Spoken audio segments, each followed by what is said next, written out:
कि खेत में मेहनत तुमने की, तुम्ही को तंगी का डर हो, तुम्हारे घर में दिया जले रोशनी और कहीं पर हो। सदियों से ठंडी बुझी राख सुगबुगा उठी, मिट्टी सोने का ताज पहन इठलाती है। दो राह समय के रथ का घर घर नाद सुनो, सिंहासन खाली करो कि जनता आती है। दिनकर जी की ये पंक्तियां आज टीवी चैनलों को देखने के बाद एकदम सटीक लगती हैं। भारतीय राजनीति किस स्तर पर पहुंच गई है और किस तरह से लोग आज आंदोलन पर उतारू हैं। ऐसे में जरूरी होता है कि अपने समय के वो लोग जिन्होंने भारतीय राजनीति को और भारतीय साहित्य को लंबे समय से बहुत करीब से देखा है, ऐसे लोगों का कुछ वक्तव्य शामिल हो, ऐसे लोगों की आवाज आप तक पहुंचे। आज हमारे बीच में हिंदी कविता जगत के बहुत बड़े हस्ताक्षर, जिन्होंने लंबा समय दिनकर जी से लेकर और आज की नई पीढ़ी के साथ गुजारा है, भारतीय संसद में कई बार प्रतिनिधित्व किया है और वर्तमान समय में एक राजनीतिक चिंतन का स्तंभ उनको माना जाता है। हमारे साथ हैं आदरणीय उदय प्रताप सिंह जी। सर बहुत बहुत प्रणाम। नमस्कार। और कैसे हैं आप सर? मैं बिल्कुल ठीक हूँ। कोरोना काल में ठीक रहना बड़ी बात है, लेकिन मैं ठीक हूँ, ईश्वर के पास। मैं जब आपको देखता हूं तो एक ऊर्जा का संचार होता है। इस अवस्था में आपने कभी उम्र को अपने ऊपर हावी नहीं होने दिया है कि किस तरह से इसको बैलेंस किया है। ये नई पीढ़ी को बड़ा सीखने की जरूरत है। दो शब्द इस उम्र से कभी डरना नहीं चाहिए। मैंने कल ही एक फेसबुक पे डाला है कि जवानी और बुढ़ापे में बस इतना फर्क मिलता है, कोई हिल हिल के चलता है, कोई चलने में हिलता है। हाँ, क्या बात है। मतलब चाहे कोई दौर हो, आपका कवि रूप हमेशा मुखर रहता है। नहीं, सवाल ये है कि हम लोगों ने जब कहा कि आप अगर खिजाब लगा लें तो फिर आप तो जवान लगने लगेंगे। तो हमने कहा कि और लगने लगेंगे पर हो थोड़ी जाएंगे। तो हमने एक शेर कहा था कि जो बालों पे सफेदी आ रही है उसको आने दो। जवानी हमने देखी थी, बुढ़ापा कौन देखे। क्या बात है, क्या बात। हम तो जवानी और बुढ़ापे को दोनों को देखते हैं और सही तरीके से देखते हैं। सही मायने में एक कवि ही वक्त के साथ आंख मिलाकर चलता है। आज आपने बहुत सारी कविताएं किसानों पर लिखी हैं। आज का जो दौर है जिसमें किसान वास्तव में पीड़ित है, या एक पक्ष जो कह रहा है कि ये लोग राजनीति कर रहे हैं, आपका क्या सोचना है कि क्या, क्यों ये हालात पैदा हुए? देखिए, ये बहुत लंबी बात हो जाएगी जी। मैंने संसद में 91 में एक भाषण दिया था जी, जिसमें मैंने कहा था कि बार्टर सिस्टम अगर आज होता जी तो पता चल जाता किसानों की हालत क्यों खराब। जैसे सन 1900, एक छोटा सा उदाहरण देंगे, 1950 में सीमेंट की बोरी 1 रुपए की आती थी और गेहूं था 3 रुपए का, 1 रुपए का 3 किलो, यानी 3 किलो गेहूं हम ले जाते थे तो एक सीमेंट की बोरी ले आते थे। ठीक है। अब सीमेंट की बोरी आती है 300 रुपए की और गेहूं का दाम है 19 रुपए।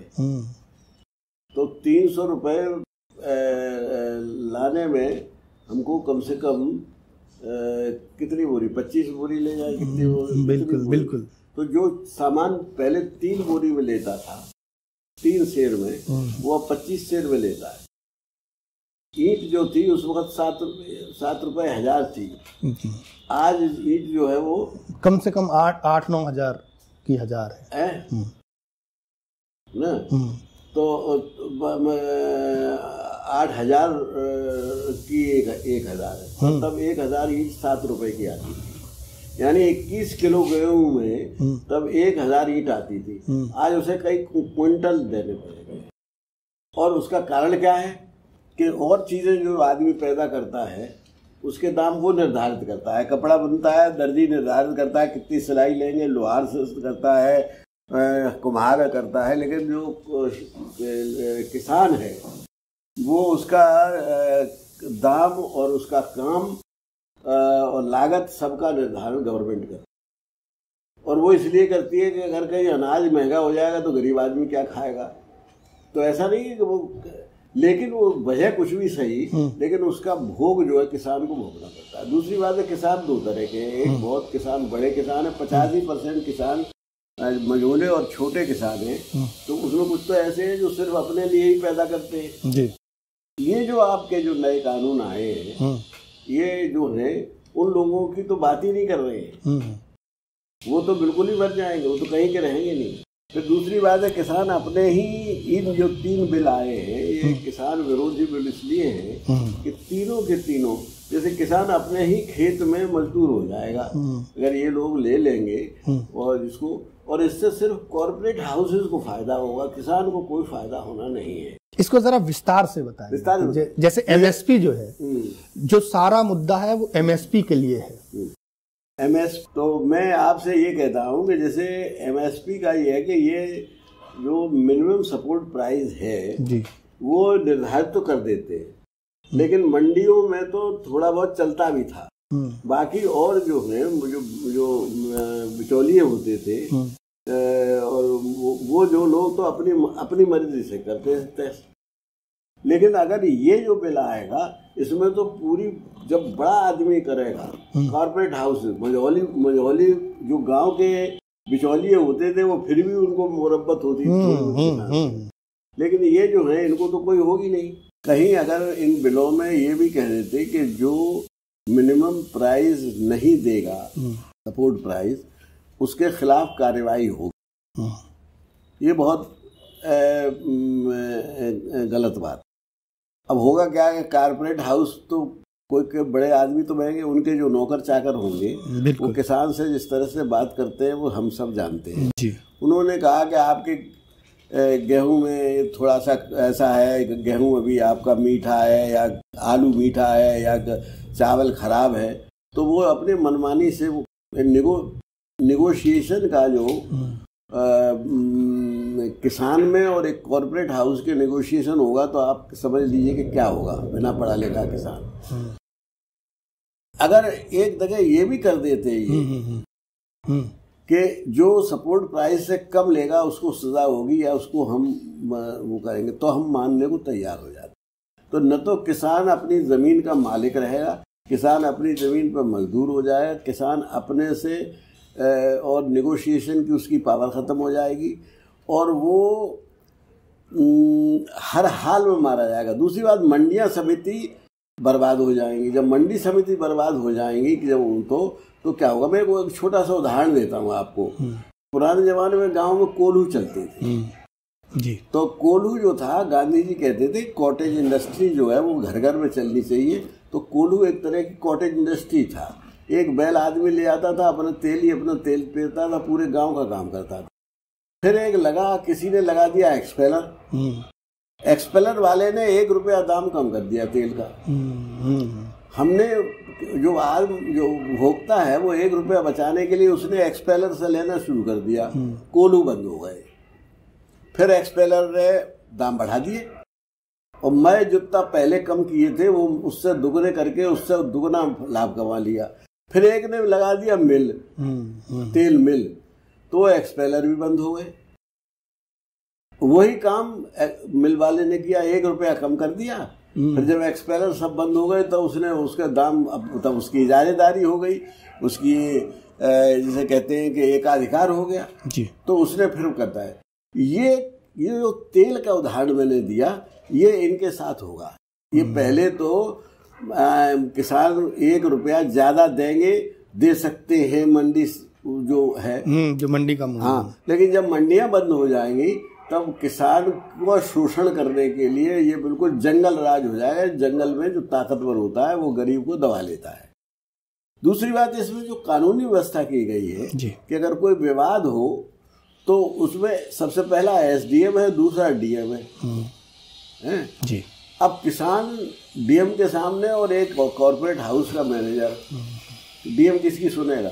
आपको अनुभव नहीं क्या? बिल्कुल सही बात। एसडीएम और डीएम जो है वो किसान की अगर सुनते होते तो यहाँ तक नौबत ही नहीं आती। बिल्कुल सही बात। तो इसलिए ये जो है हर हाल में हुआ क्या है। दूसरी बात यह है कि एक बड़ा ताज्जुब की बात है कि अडानी ने कई मतलब यानी जो मंडी समिति की जो मंडियां होती हैं उनसे 100 गुनी बड़ी भंडारण के लिए अपनी जगह रखी है पहले से ही, यानी इन कानूनों को पहले से ये शक पैदा ये करती है कि इनका पहले से एक साठगांठ थी कि हम तुम्हें भंडारण दे देंगे। और उसमें तो अगर ये ऐसा होगा तो अभी भी जो होता है सो ही होता है। जब किसान के फसल तैयार होती है, उसके बेचने का वक्त आता है तो हमेशा दाम नीचे चले जाते हैं। और वो उस कम दाम पर जो बड़े लोग हैं वो अपने गोदामों में भर लेते हैं। फिर जब महंगाई बढ़ती है तब वो उसको बेचते हैं। तो इस तरह से उपभोक्ता भी ठगा जाता है और किसान भी उत्पादक भी ठगा जाता है। और बिचौलिए जो हैं वो छोटे बिचौलियों की बात कर रहा था। अब ये बड़े बिचौलिए जो हैं वो कितना होगा, हिंदुस्तान में वैसे ही 73% दौलत 1% लोगों पे है, यानी गरीबी और अमीरी की खाई बहुत बड़ी है। इस 3 बिलों से गरीबी और अमीरी की खाई और चौड़ी हो जाएगी, और इतनी चौड़ी हो जाएगी कि आज जो 56 करोड़ लोग गरीबी की रेखा के नीचे माने जाते हैं, वो 85% लोग गरीबी की रेखा के नीचे चले जाएंगे। आज जिनको आप मध्य वर्ग कहते हैं वो कल गरीबी की रेखा के नीचे होंगे लाइन पे। तो इस तरह की अगर आप व्यवस्था या आपको पसंद है, ये तो कहने की बात है कि इस बिल से कृषि के ऊपर आधारित बहुत से व्यापार हैं, मझौले व्यापारी बेकार हो जाएंगे, किसान का शोषण होगा, कस्बाई जो एक कल्चर है जो वहाँ दुकानें हैं वो खत्म हो जाएगी जी। तो इस तरह से ये मेरे ख्याल से तो जो समझ में आती है, मैं खुद एक छोटा किसान हूँ जी, लेकिन हमको अपने पुराने अनुभव में तो मैंने इस पर बहुत सी कविताएं लिखी। मैंने बहुत पहले एक कविता आपकी किसान पर बहुत पॉपुलर रही है अपने समय से। मैंने लिखा था कि खेत में मेहनत तुमने की, तुम्ही को तंगी का डर हो, तुम्हारे घर में दिया जले रोशनी और कहीं पर हो। ये शुरू से होता है कि किसान का एक, मैंने गजल में एक शेर कहा था कि किसी की धरती, किसी की खेती, किसी की मेहनत फसल किसी की, जो बाबा आदम से चल रही है वो बेईमानी नहीं चलेगी। क्या बात। तो ये वो इसके बारे में भाटी जी ने अभी जो कल परसों एक अपना वो दिया था, उसमें तो पूरी कविता ही पढ़ दी हमारी। जी जी जी। तो मैं ये कहना चाहता हूँ कि किसान विरोधी है जी। ये तो आपके वर्तमान दौर की जो राजनीतिक समस्याएं हैं, एक कवि का धर्म होता है, वो समय की आवाज़, वक्त की आवाज़ एक कवि के पास होती है।